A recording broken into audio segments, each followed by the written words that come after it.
कल मेरा कृष्ण चला जाएगा। माँ यशोदा को भगवान ने समझाया, माँ मैं कल मेला देखने जाऊंगा और परसों आ जाऊंगा।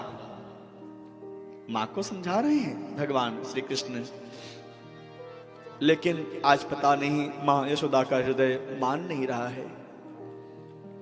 आज कन्हैया झूठ बोल रहे हो है। माँ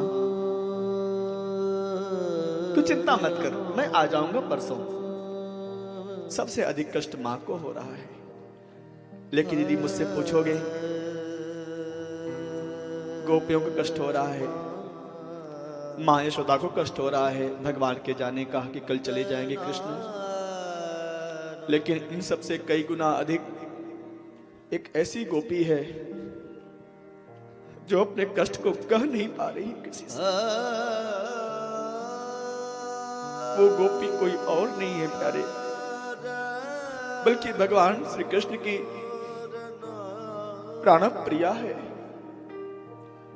जितनी भी ब्रज में गोपियां हैं उन सबकी स्वामिनी है, ब्रज की अधिष्ठात्री है वो गोपी, वृषभानु की दुलारी है वो गोपी।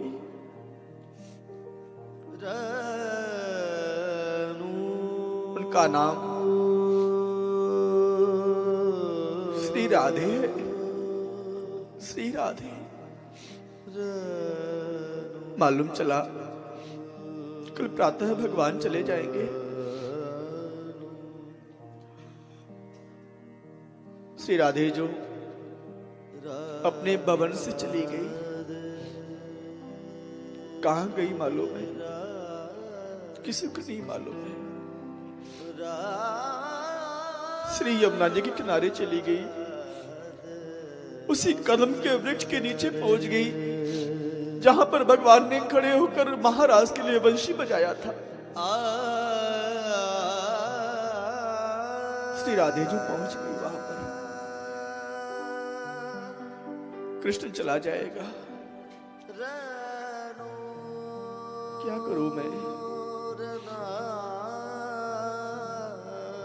श्री यमुना जी को देख रही है राधे जो, निरीह आंखों से निहार रही है यमुना जी को। लगता है आज यमुना जी भी रो रही है, कल मेरे ठाकुर चले जाएंगे।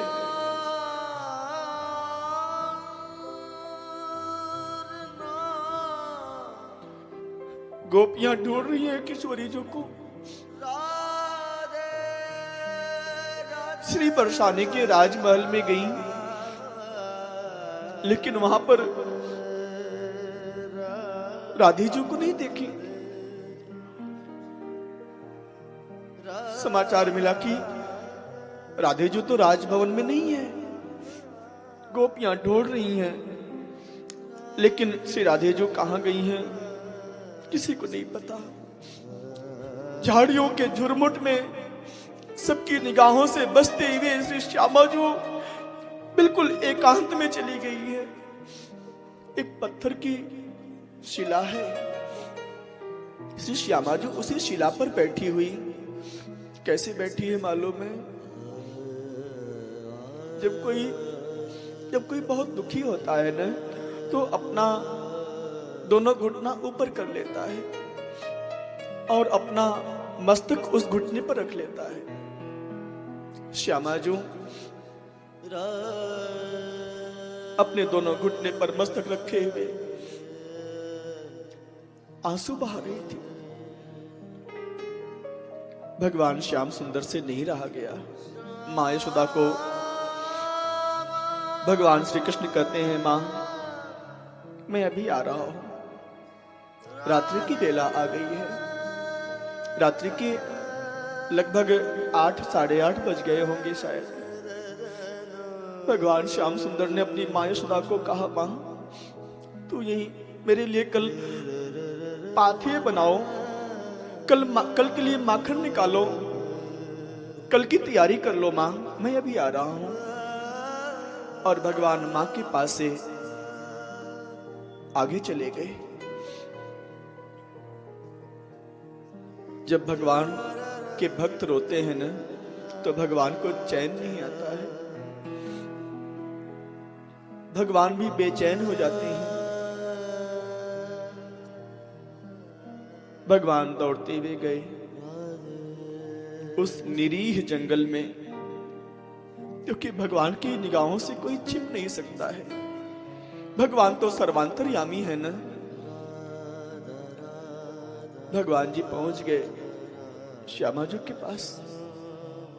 पीछे से हाथ आगे बढ़ाए भगवान श्री कृष्ण, राधे जी के कंधे पर हाथ रखा।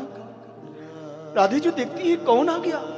जैसी निगाह पीछे की तरफ मोड़ी, प्रभु आप?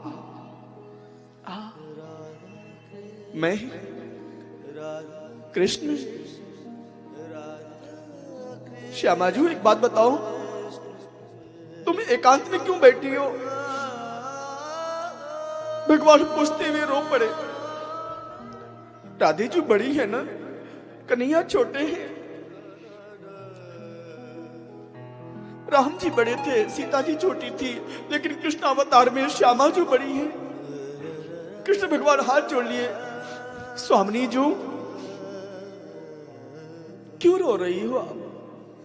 एकांत में क्यों आई हो? ललिता, विशाखा, ये सब सखियां कहां पर है?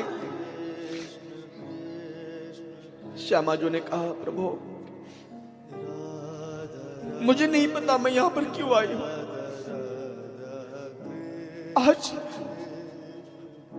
आज श्यामा जी के प्रेम का दर्शन कर रहे हैं भगवान श्री कृष्ण। अभी कृष्ण का वियोग नहीं हुआ है राधे जी से। कृष्ण के वियोग की कल्पना मात्र ही राधे जी को आज विरह वेदना में डुबा रही है।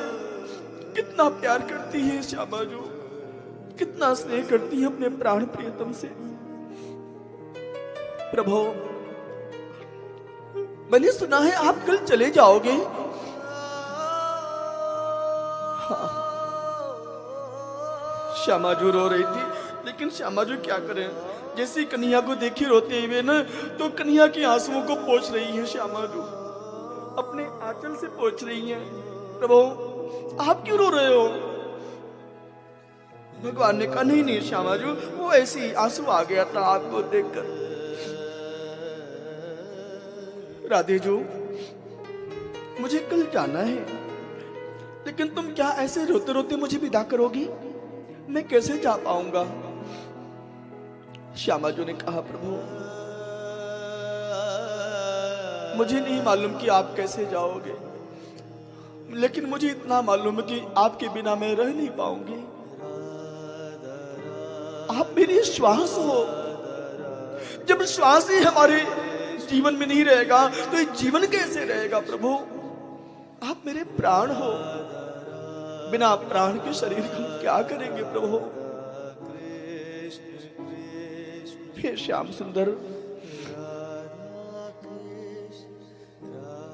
हे मेरे प्राण,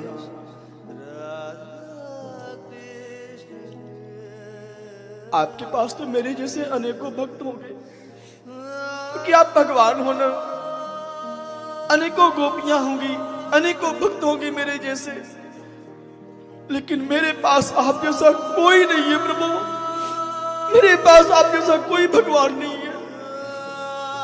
आप तो हमें छोड़कर चले जाओगे मथुरा, लेकिन मैं कहां जाऊंगी गोविंद? ऐसा कहकर श्यामा जी भगवान चरणों में गिर पड़ी।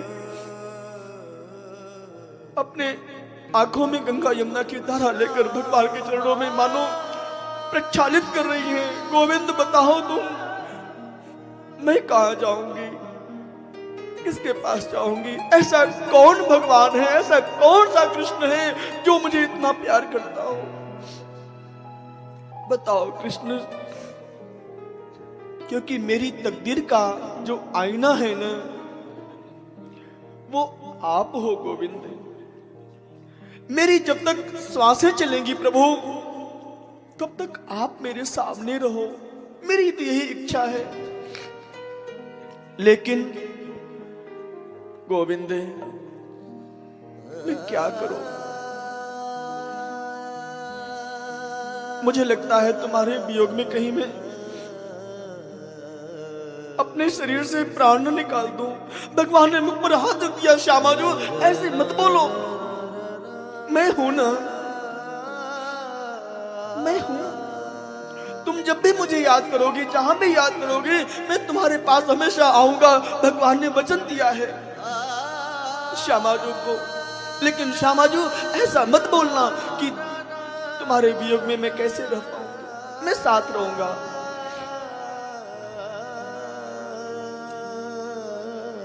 भगवान श्यामाजू को दोनों हाथ जोड़कर कहते हैं, श्यामाजू मुझे सबसे अधिक क्या पसंद है मालूम है? आप पसंद हो, सबसे अधिक पसंद। लेकिन आपसे भी अधिक पसंद मुझे एक और वस्तु है। कौन सी वस्तु है मालूम है? ये वंशी है। आपसे भी अधिक मैं प्रेम करता हूं इस वंशी को।